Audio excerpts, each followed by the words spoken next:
right, it is 4:01, so we will go ahead and get started. I'm sure more folks will be logging on as we get going. But for those of us who are just joining us, first, welcome. We're glad that you're here. If you wouldn't mind going ahead and signing into the chat for us, so it helps us keep a record of who's here and, all of that good stuff, keep our numbers straight and the like. But for those of you who don't know, I am Maddie Walter. I am the Urban Ag Coordinator for the Newcastle Conservation District. I'm also the chair of the Delaware Urban Farm and Food Coalition, and I'm very excited to welcome you all to our October quarterly meeting, our last one of 2023, which is hard to believe that we're already here. To give you an idea of our agenda, we have a couple of housekeeping business things to share with you all as far as the coalition as an organization or as a group, to make everyone aware of that. And then most of our time we will be joined by and listen to our guest speaker for a majority of our meetings. So with that,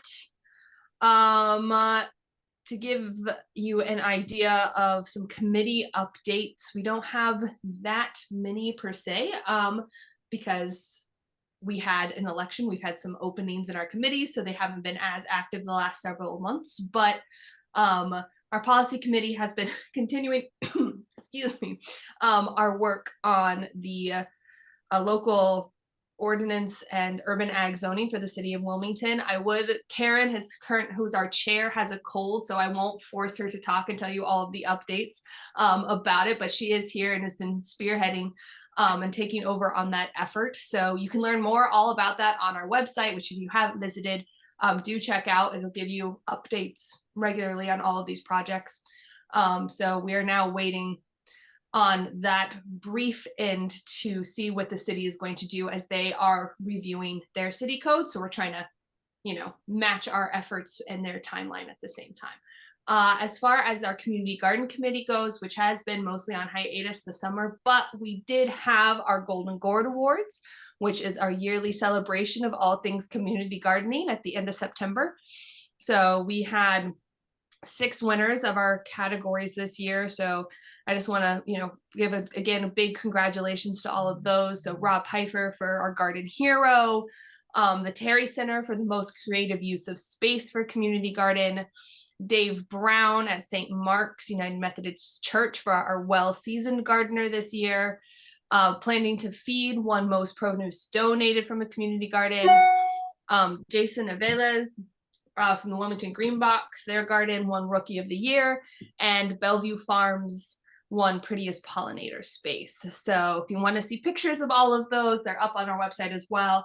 And keep in mind, again, I know it's the end of the growing season this year, but as you're thinking and drawing up all of those plans for next year and January, and you're dreaming, keep our categories in mind. Maybe you can take one of our Golden Gourds home next year for the biggest squash. It won't be as big as the ones in Half Moon Bay, California, but you can still be a winner here in Delaware. So with that, I will turn it over to Melvina to give us our sort of the governance committee updates and talk about the elections, which you have all hopefully been at least aware of that have been happening. So Melvina, take it away. Sure. Can everybody hear me okay? My computer's been a little bit funny. Yep. So as Maddie mentioned, just to briefly give a little bit of an introduction, for the past couple months, the coalition as well as the governance committee has been working on kind of restructuring our governance overall, and part of that was the voting process. And so we did have elections of officers a couple months ago. So the existing officers within the coalition did vote again for the officers in the coming year. And from that, we have determined, of course, that Madison is going to be the reigning chair. I did assume the position of co-chair. Let's see who else we have. Karen Curtis is assuming the position of policy officer for the coalition. Alyssa King is assuming the position of treasurer for the coalition. And we also have Miss, who am I missing here? So Lydia Sarson from Lydia, because she's not on and I was kind of going around. So Lydia Sarson is going to be our marketing and communications officer. So with that, we had a couple of subcommittee positions that we still need to fill. And that is the voting that we recently went through. Those committee chairs were for the position of education, subcommittee chair, also for having my brain's a little bit tired too because we had a major event last week, so it's trying to catch up to me. We also had community garden manager chair and a newly created position, which was urban farm manager. So one of the things that we did is we have instituted a new voting procedure for that. And we did go out to the community to solicit nominations for those three positions. We did receive nominations for both the community garden chair as well as the education chair. The nominations were reviewed by the steering committee based on qualifications and experience. Then we put together a voting ballot, which then went out to the membership. And the votes were then reviewed by the governance committee and a selection was made from that. Upon the review, we are pleased to announce that we did have, of course, nominees for and votes for both the urban farm manager as well as the education manager. So the results are that Carlos Antonia Cheriz was nominated as the education chair. And just to give you a little bit about his background, as an educator, community advocate, and strategic administrator, some of the highlights relative to Carlos' experience are the following. Carlos has served as a sixth grade dean of students, planning and implementing division-wide student initiatives and working with a variety of local community charities. In addition, Carlos has planned and implemented community organic gardening, composting, and food education and greenhouse seasonal oversight programs. He has supported renovation efforts through partnering educational institutions such as the University of Delaware, Cooperative Extension, homeless shelters, and summer camps. Carlos has also taught at the American School for Rio de Janeiro, Northwest High School, various summer camps, and presently teaches physical science and biology, grades 6 through 8, incorporating project-based learning and STEM and experiential design. In addition, he did serve as a prior member within the coalition. So we welcome Carlos and greatly look forward to his engagement with the coalition, as well as the experience he will bring in moving the coalition to the next level in our service to the community. The urban farm chair role will be fulfilled by Keo Shawnee Morris. Keo brings to the coalition a strong, broad-based and localized community and advocacy presence, which will be very beneficial to the future initiatives of the coalition and the development of this newly created role. So this is, again, a new role that was established within the coalition for this year. Having had prior experience in the urban farming communities of not only Delaware, but the DC, Baltimore communities, Keo's experience will be invaluable from both an engagement as well as outreach perspective. She is presently the Newcastle County Coordinator for Community Gardens and also responsible for the direct oversight of 3 community gardens. In addition, she is an entrepreneur and founder of a local nonprofit, Operation Homegrown Incorporated, which promotes a localized approach to urban farming and gardening through education and hands-on support to establish and increase residential growing in Delaware. From a certification and educational standpoint, Keo is a certified permaculture designer and educator, bringing significant knowledge and experience in regenerative growing, and more specifically, impacts and benefits to urban communities. She has taken various classes through the University of Maryland Cooperative Extension, Enoch Pratt Library in Baltimore, and continues her education through the University of Delaware Cooperative Extension, as well as other gardening farming organizations and institutions. So we welcome Keo to the Coalition Steering Committee and greatly look forward to her enthusiasm as well as her experiential and community-based approach. So again, these two folks are very, very complementary to our forward-thinking initiatives that we have planned for the coming year. And we welcome them and glad that they are going to be part of our team. Yay! Okay, excellent. Thank you, Amanda. Welcome, Keo. We're glad you could join us on board. I know Carlos is at the end of his school day, so hopefully he'll be able to join us on later. But for those of you who are unfamiliar, we always start with our committee updates. These really are the backbone working groups that allow the coalition to do what it does. So, as things and these new committees and chairs get situated in their roles, keep your eye out on our social media, the website, our newsletter, for ways that if you want to get involved on any of these projects that the coalition does, the committees are the way to do that. So it's a real opportunity to get your hands in the thick of things and find involvement on what you want to do. So keep your eyes out for opportunities as those get underway. So without any other further ado, I think that takes care of all of our housekeeping. I will give it over to Elisa to introduce our guest speaker for this evening. Awesome. Thank you, Maddie. And thank you, everybody, for joining the Delaware Urban Farm and Food Coalition today. I am Elisa King. I'm the treasurer of the steering committee, and I am extremely pleased to introduce our special guest, Efrén Robles, calling in from Colombia, I believe. And while he may be calling in from Colombia, Efrén lives in and was born and raised in Manatí, Puerto Rico.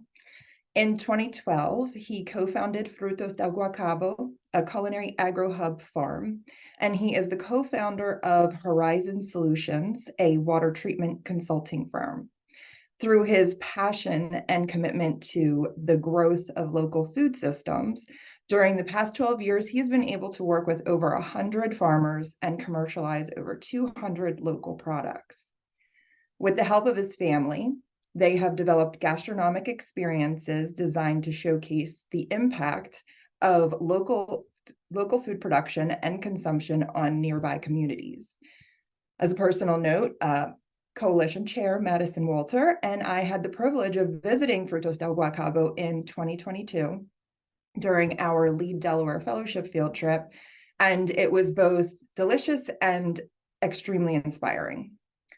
His work becomes more remarkable because of the challenges Puerto Rico has faced in the past years, including hurricanes, earthquakes, and of course, the pandemic, where revitalizing agriculture for economic development and food security has become essential. Efrén has collaborated with many organizations, including World Central Kitchen, and has been featured on the Netflix series Down to Earth. And a fun fact about Efrén: he has ties to Delaware and has lived here for 5 years before, having attended AI DuPont High School and Hodgson Vocational School. And we are just thrilled to have you join us today. Let's give a warm welcome to Efrén. Efrén, are you okay? Are you here? Yes, hi. How are you guys doing? A pleasure to be here with you guys. It's an honor. Yes, thank you. Especially from Delaware. Back in 1996, Delaware in Manatee had a pharmaceutical operation, and they transferred 56 families to Delaware. That's how I got there, and that's how my ties with Delaware are. And I'm super excited to be here with you guys.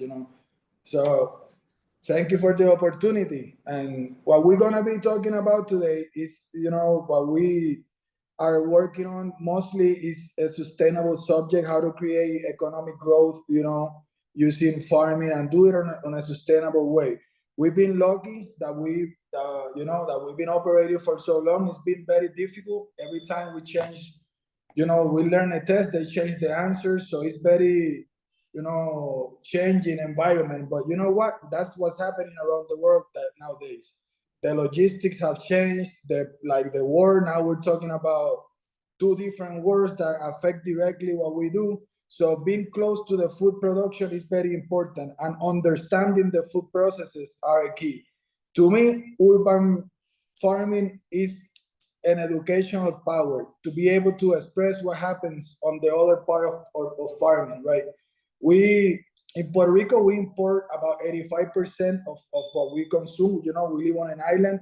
And when we first listen to that, it kind of, make you think, we only produce 15%. But when we look at all the states, they are about the same. So what we're going to be talking about, it also benefits not only Puerto Rico, but also I have the benefit to being in Colombia now, doing some workshops that, make us understand a little bit more what sustainability means.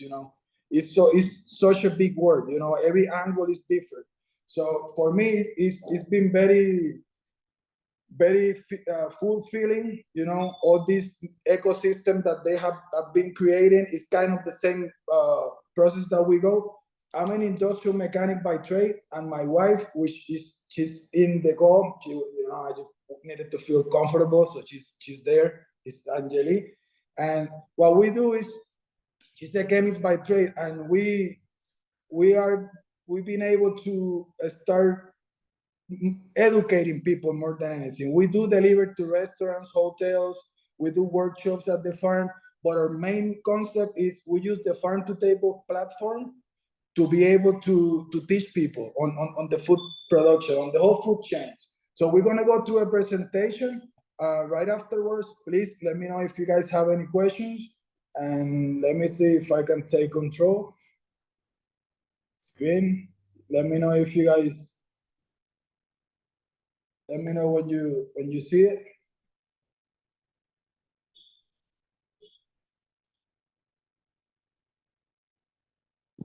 Are we there? Yes, I see it. Can you see my screen? Yep, good to go.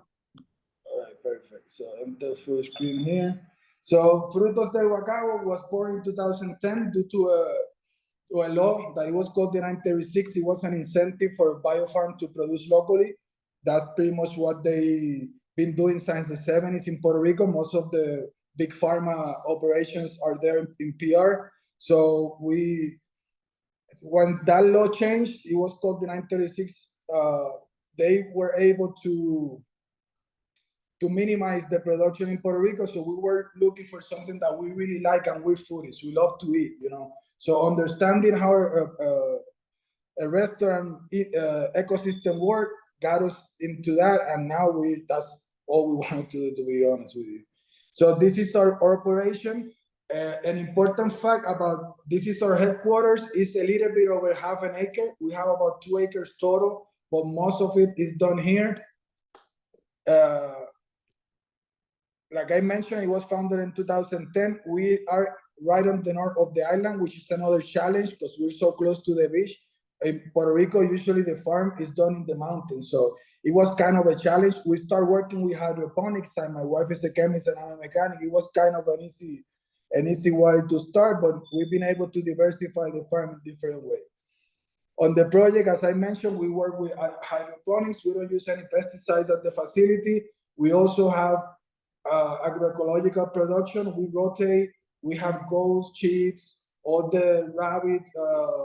Compost is reused in the farm. We do pretty much what we consider ourselves is an agroculinary canvas. We do testing for other farmers. When that's done, we pass that information to the other farms, and we make that production up into scale. So that's kind of the principle of the game. We don't have any contracts with farmers or restaurants or chefs, and we just want to be a platform for people to start producing food, We work with about 40 farmers in the north central area. Right after Maria, it was about 100 farmers.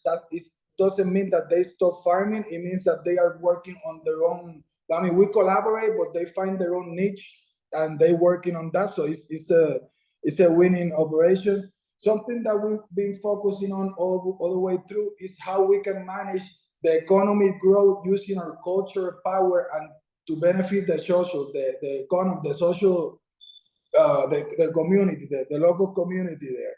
That's kind of always been the principle.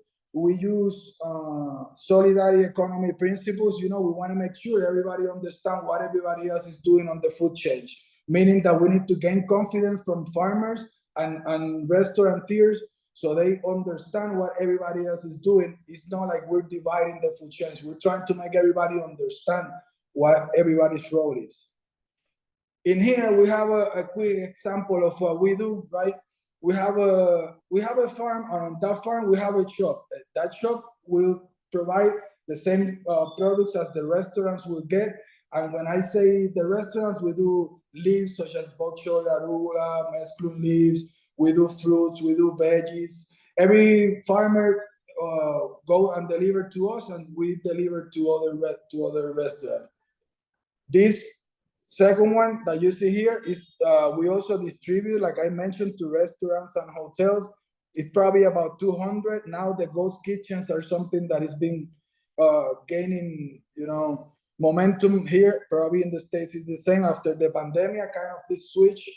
When we were working prior with the incident of Maria, it was very hard work, but it was not something that you could find any products. Now on the pandemic, we have everybody sitting at home producing, and everybody was getting food out, but all the restaurants and hotels were closed. So we had to switch from being on restaurants to be able to find this ghost kitchen, and the chefs were able to help us to continue moving that product, which is so important for the end user and the farmer as well. In here, we put the spinning wheel of Gandhi here as a import substitution. What we mean by that?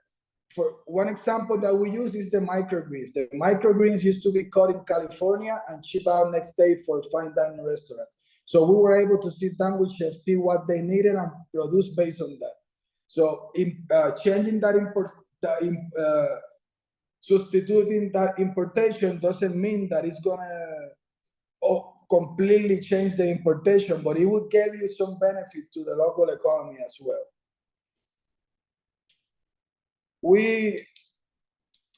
As far as economic impact, we see the diversification and innovation. We always try to make sure that we have a diversified farm, which is very important for what we do, and also innovate. What's innovating?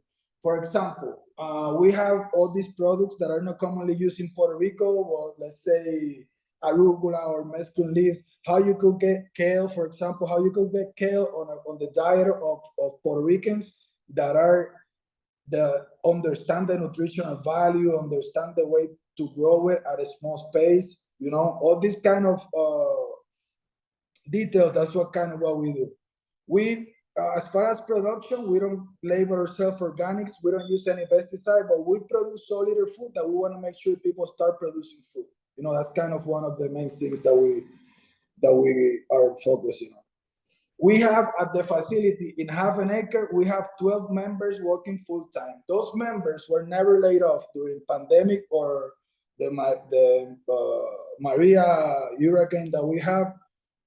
Part of what we do is we are a social project. We could probably do this with less people, but we want to make sure that people understand, you know, the value of creating communities. So that's kind of our game plan here for it. This is something that shows us, at least in Puerto Rico, the multiplier impact of tourism. We are certified as a sustainable farm with the Company of Tourism.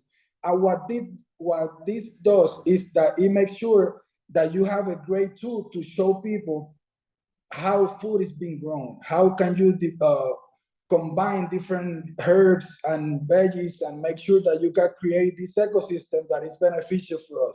I usually put this example of the Italian culture. When you go into some of their houses, you see that they have herbs and they have eggplants and stuff like that. That's not what they're gonna eat all year, but the message that they're sending their kids, the power of that knowledge is very important. So in here, we want to make sure in some way, another company that we work for or collaborate for is called Foundation for Puerto Rico. It's a company that focuses on understanding how you can work with this tourism in a sustainable way. So if we look at the contribution, a direct contribution will be like paying the taxes, the car rental, as you can see on the left, right? But also there's an indirect contribution to the food industry, the chef, the driver, the host, the services. All these people are benefiting from this. So what we want to do is we want to make sure that we can have people in our community seeing what we have, but we have to make sure that we do it in a sustainable way. Otherwise, it requires so much effort and time that it puts farming on second place, and that cannot be the main concept. Something that we are very focused on is value-added products. When you sell, for example, a plantain in Puerto Rico is very expensive nowadays due to some storms. For example, let's put $1 as a chain, as a dollar value for one plantain. If you sell the plantain for $1 or you fry it and you sell it in fritters, you could sell it for like $2.50. So that's a basic example of everything else that we do. We try to make sure nothing goes to waste. We use preserves. The first product that you see on the left, on the top, that's a product that came from the pandemic. One of the chefs had to turn into this ghost kitchen. So we had to make sure that now, instead of providing food to the chef, now the chef is providing food to a distribution chain so we can move it in some other areas that they have no access to. So that's kind of how our ecosystem works. Very important is that it helps the loss of reduction. You make sure all these products that are not perfectly for supermarkets, you can turn them into yams, marmalade, pickling, and it's a lot of food. You guys probably know this better than I do, that it goes to waste. So we are trying to not only produce, but also make sure that what we produce doesn't go to waste, right? When we waste food, we also waste the energy, the water, the times that it takes to transport, harvest, all the gimmicks that are now looking as the carbon dioxide measurements that we're trying to keep low. We can do it with throwing away less food. The second product that you have here, the second product, when you on the left hand side, that's a hot sauce, but it's a hot sauce that is everybody that eats it reminds of a grandmother. We got the pineapple. That pineapple with the fruit, we do yams or marmalade. With the skin, we ferment it and we create this vinegar that is great for pickling like hot sauce. And also with the crown, we feed it to the goat. So that's a product that I always like to mention because it's 100% use. We can't feed, we do certain things that can actually benefit the community. Social impact, work creation, community economic development, diverse employee brings different skill, talents, and life experience on the farm. We got this concept called agricultura culinaria, which means culinary agriculture in other ways. What we're trying to gather with this information is to make sure that everybody on the food chain understand what everybody else is doing. Because sometimes you talk about the producer, the distributor, the end user. So if we all understand the food chain, it's definitely something that it will be of great benefits to all parts. Nowadays, I want to also mention this because it goes directly aligned to what we do, has a lot of synergy, and that's some of the principles that we use as well. This agenda created by the UN that is called the 2030, therefore represent multilateral consensus between governments and diverse sectors capable of making international policies in favor of employment with rights and development compatible with the expansion of international trade and conflict prevention. That's the politics.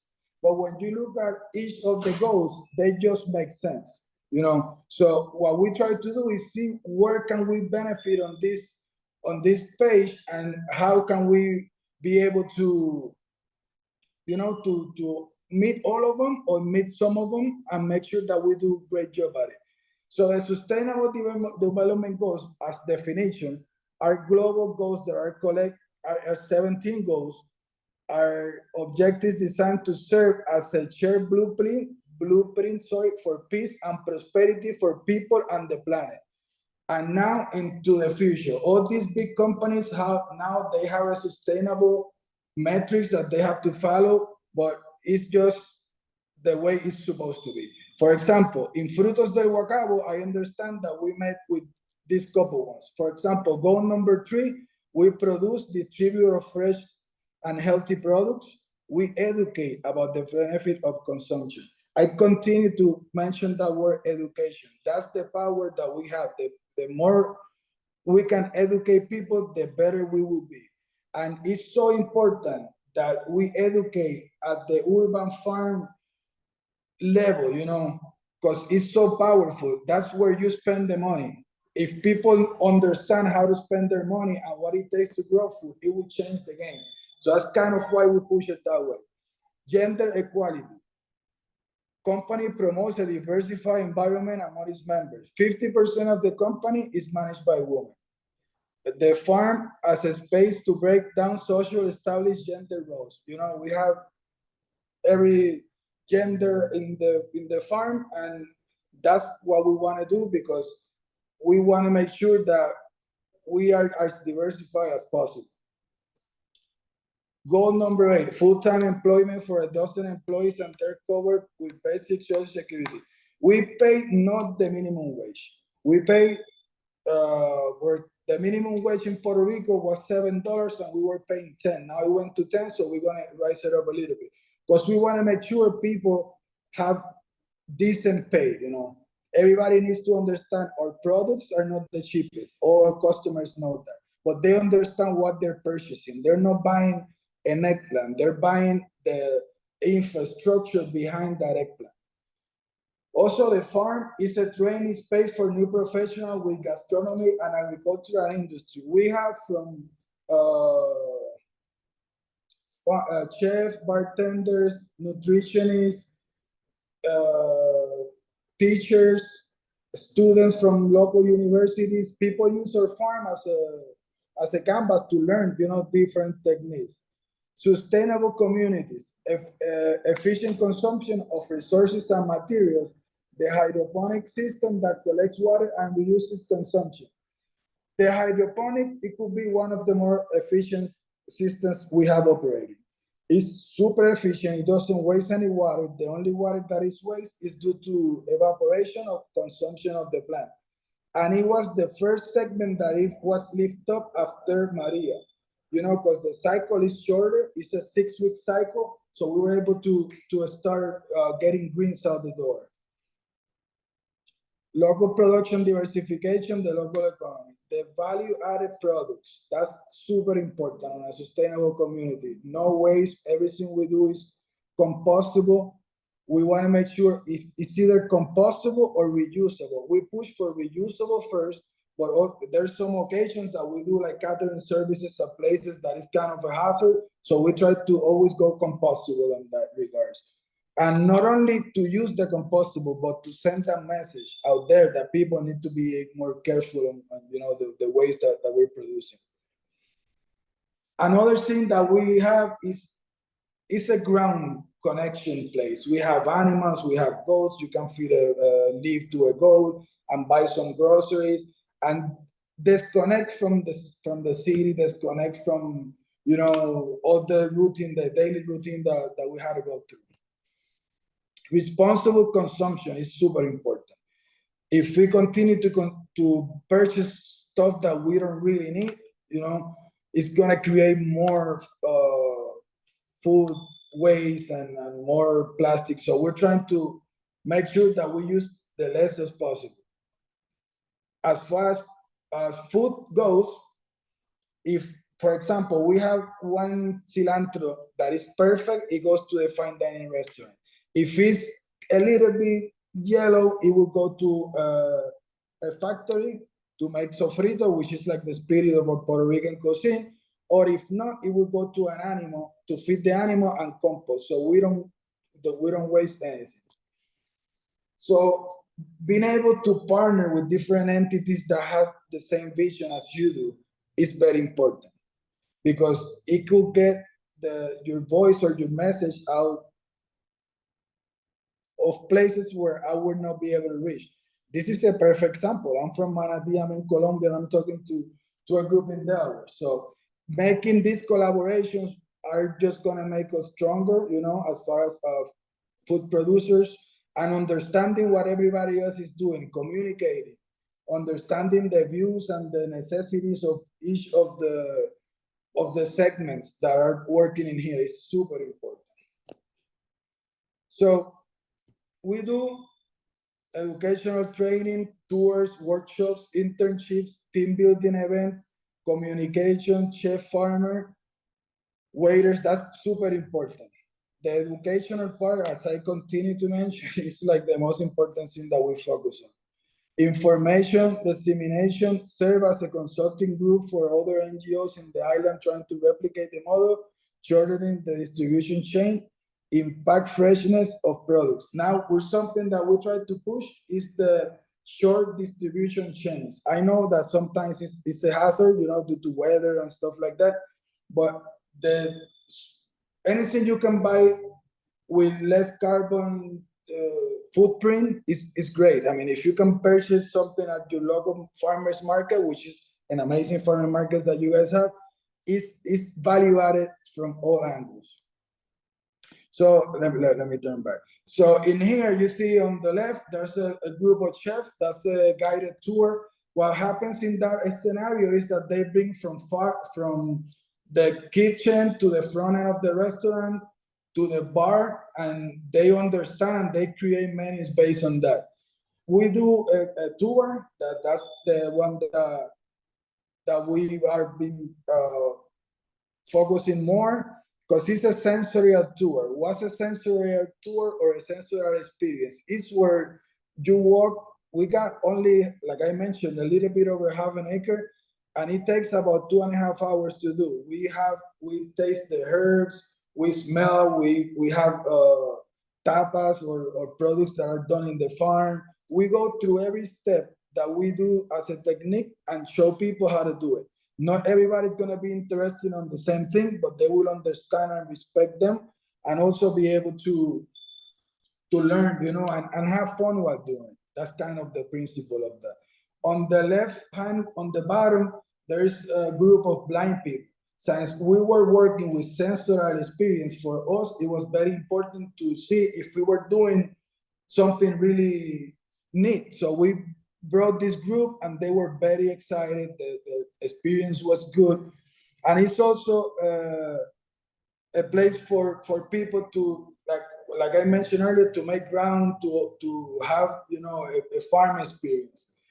That guy that you see there is my son, Adrian. He's in charge of I forgot to tell you that this is a family business. My sons are also working with us at the farm. They manage the kitchen and the all add value products, and all the tours and everything is been something that we've been very excited, because he has this. I come from the pharmaceutical market where I have to put in 16 hours a day. Now I put the same 16 hours a day, but it's a different environment. I got my kids, I got my wife, people are learning, having fun. So in here we have this dinner room that we did the other day. It's very rustic, you know, that's hay underneath and coffee bags, and we want to make sure there's a window that you cannot see where goats are looking at you, and that farm to table experience is complete when they go there.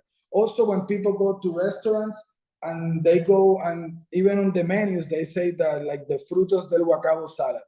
So when they eat the salad, they want to make sure that that's true. So they go to the farm and do the tour, and we close this loop, you know, from the visitor coming in to visiting a restaurant, to visiting my farm, to understand some of the food processing. Mentoring, we do a lot, you know. That's kind of what we're more passionate about, teaching people the little bit that we know and learning from them, because usually when people come, we don't go one direction. It's more of an open table where we discuss ideas. And we work with two universities. One is University of Mayagüez, which is mostly on the animal side, and with the University of Carolina, which is focused on culinary and hotels. Integration of a diverse team. We work a lot with people with autism and different type of diverse conditions that we're trying to teach them something to do. For example, when kids that have some type of disability turn 18, the system kind of disconnect them from the support portion. So we're trying to teach them how to do certain things at the farm, and they learn and they can, you know, have a social life.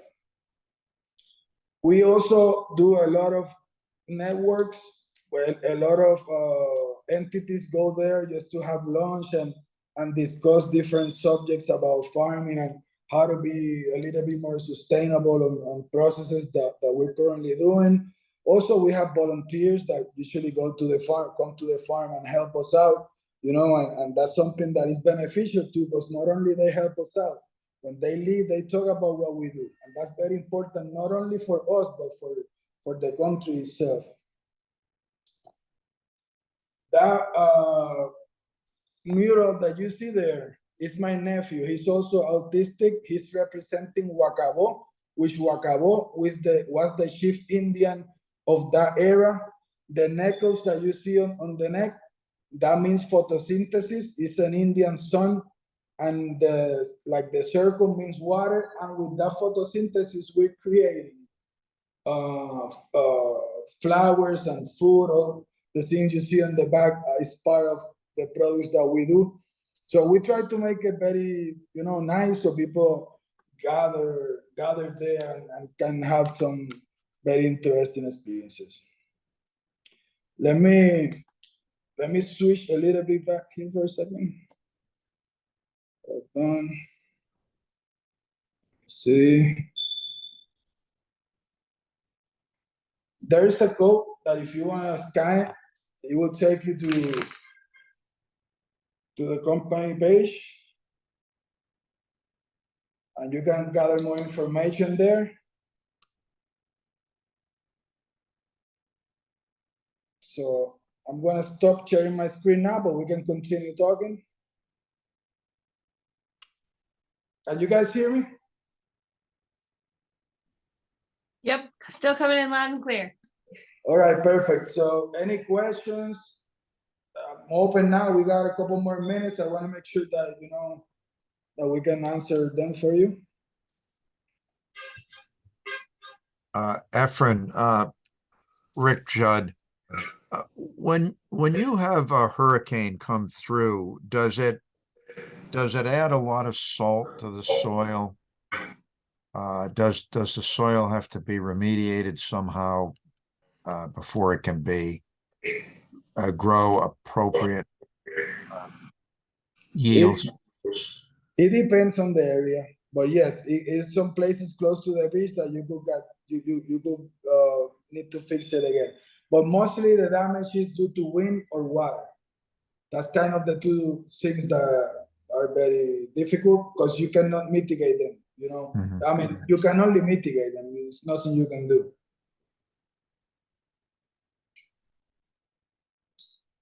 Any other questions? Hi, Efrén. Thank you so much for joining us today. I was so excited that you agreed to do this, and just really appreciate all the work that you're doing.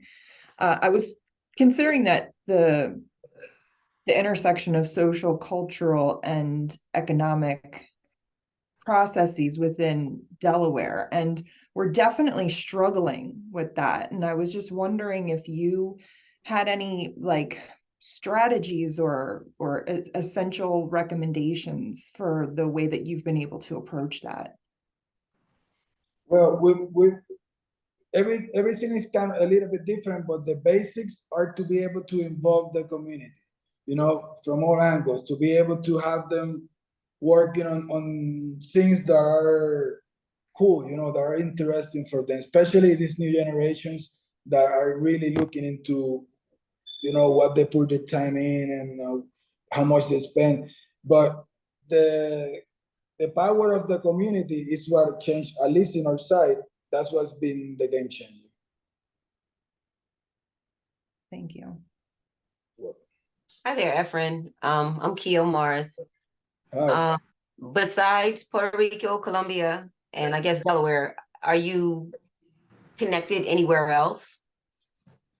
Well, yes, I've been to Israel, Argentina as well, but I only work in Puerto Rico. In here, I'm having a seminar in Colombia. But I would love to go to Delaware at some point and be able to work with you guys in some other projects that you have there. Is what you're doing right now related to, I can't remember exactly what it was, but you're involved with some kind of international agricultural. Yeah, I'm also part of the Global Farmer Network, which is how I got to Argentina for a meeting. But this is something different. This is some workshops that we work different. But yes, it's all related. You know, that's kind of what the message of the Global Farmer Network is: how to understand what everybody else is doing around the world and how we can collaborate. That's kind of the angle that we usually do there.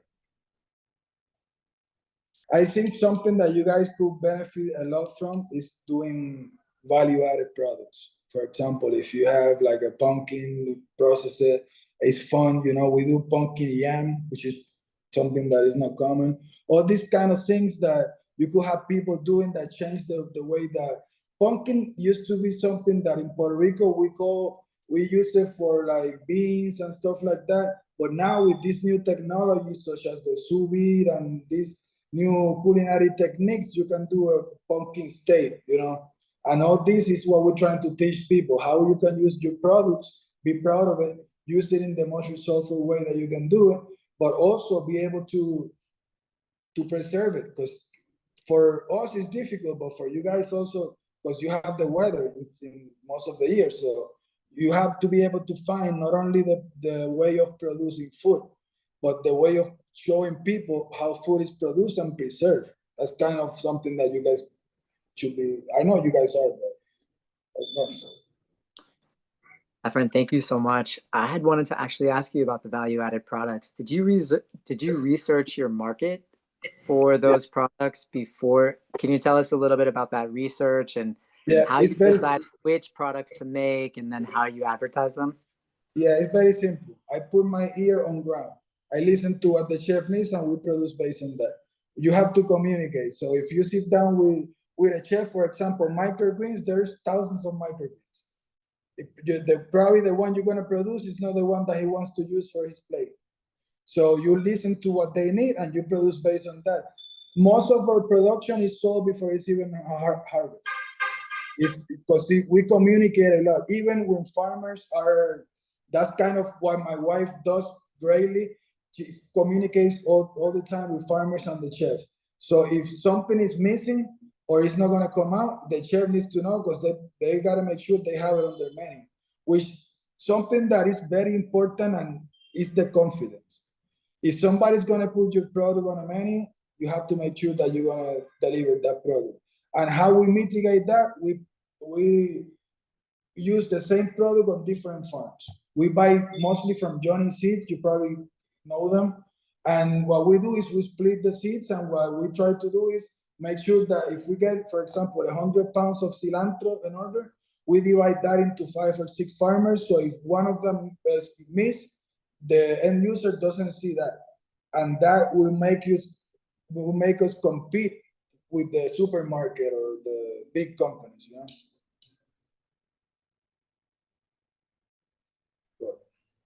Yeah, Thank you so much. This is so interesting and inspiring. I have a million questions, but I'll just ask. So are you all economically afloat with your business, or are you a nonprofit? Like, do you have grants as well?